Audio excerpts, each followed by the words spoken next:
वो कौन सा इंसान है जिसे आप नॉलेजेबल पर्सन कहेंगे, एजुकेटेड पर्सन कहेंगे, यानी ज्ञानी पुरुष कहेंगे। कबीरदास जी कहते हैं कि जाति न पूछो साधु की, पूछ ही लीजिए ज्ञान, मोल करो तलवार का, पड़ा रहने दो म्यान। नमस्कार, मेरा नाम सुमी रॉय है, वैल्यू एजुकेशन टीचर हूँ और एक सोशल वर्कर भी। गांव के मंदिर में एक नए पुजारी की ज़रूरत थी, तो एक परीक्षा का आयोजन किया गया। कहा गया कि जो भी इस परीक्षा को पास करेगा वही नए पुजारी के रूप में रखा जाएगा। बस क्या था, बहुत सारे लोग जो है उस परीक्षा को देने के लिए मंदिर तक पहुंचने लगे। गांव से मंदिर तक का जो रास्ता था वो बहुत ही कठिन था, पत्थरों भरा था, पर फिर भी उन मुश्किलों को पार करते हुए बहुत सारे लोग जो है परीक्षा देने के लिए मंदिर पहुंचे। जैसे ही वो मंदिर पहुंचे, मंदिर के जो पुजारी जी थे उन्होंने सभी को बिठाया, पानी पिलाया और परीक्षा की शुरुआत कर दी। सभी से एक एक करके प्रश्न पूछे गए। ये प्रश्न जो थे मंत्र से लेके, वेद पाठ से लेके, पूजा पाठ से रिलेटेड पूछे गए थे, उनसे संबंधित प्रश्न पूछे गए थे। परीक्षा जो थी दोपहर तक खत्म हो चुकी थी। उतने में पुजारी जी जो है सभी को प्रसाद देने लगे थे कि देखा एक लड़का पसीने से भीगा हुआ मंदिर के अंदर आता है।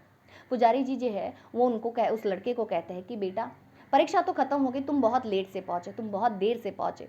इतने में जो लड़का है वो कहता है कोई बात नहीं, मैं भगवान के दर्शन करके चला जाऊंगा। पानी का ग्लास देते हुए पुजारी जी कहते हैं कि बेटा तुम्हें थोड़ा जल्दी आना चाहिए था। इस पर लड़का कहता है कि मैं जल्दी ही निकला था घर से, पर मंदिर तक पहुंचने का जो रास्ता है वो इतना ख़राब है कि लोगों को परेशानी होती थी, मुश्किलें होती थी, इसीलिए मैं सुबह से उस रास्ते को ठीक करने में लगा था। मैंने सारे कंकर पत्थर कांटे जो है उन्हें हटाया, ताकि अभी परीक्षा के बाद जो लोग वापस घर जाएंगे उन्हें कोई मुश्किल ना हो। लड़के की बात सुनकर पुजारी जी जो थे वो थोड़े से भावुक हो गए। उन्होंने पूछा, बेटा तुम्हें पूजा करना आता है? इस पर लड़का जो है वो मुस्कुराते हुए कहता है, हाँ हाँ, भगवान को नहलाना धुलाना, उन्हें कपड़े पहनाना, उनके माथे पे तिलक लगाना, उन्हें फूल चढ़ाना, उन्हें धूप, उनके सामने धूप जलाना, दीप जलाना और प्रसाद देने को ही अगर पूजा पाठ करना कहते हैं वो तो मैं कर लेता हूँ। पुजारी जी जो है वो मुस्कुराते हुए कहते हैं, और मंत्र मंत्र आते हैं?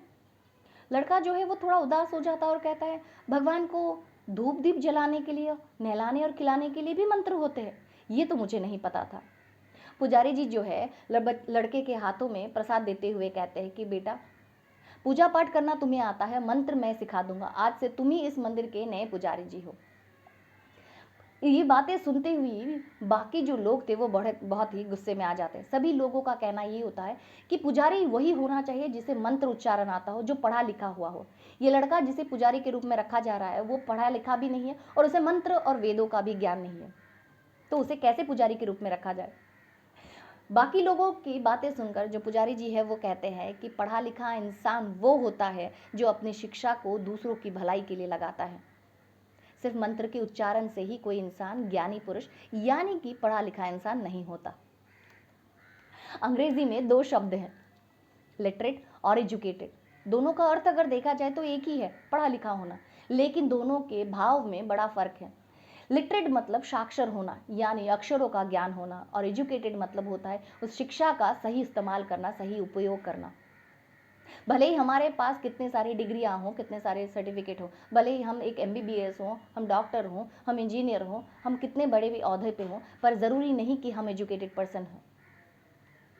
सिगरेट के पैकेट पे सीधा सीधा लिखा होता है कि स्मोकिंग इज इंजurious टू हेल्थ, पर फिर भी उसे पीने वाले, उसे सेवन करने वाले वही पढ़े लिखे और डिग्रीधारी जो जिनके पास सर्टिफिकेट है वही होते हैं।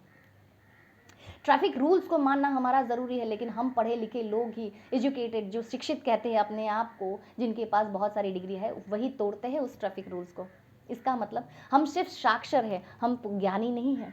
हम सिर्फ लिटरेट हैं, हम एजुकेटेड नहीं हैं। एजुकेटेड अगर हमें होना चाहिए तो हमें अपनी शिक्षा को उचित दिशा पे लगाना है और हमें अपनी शिक्षा को दूसरों की भलाई के लिए, समाज की भलाई के लिए लगाना है।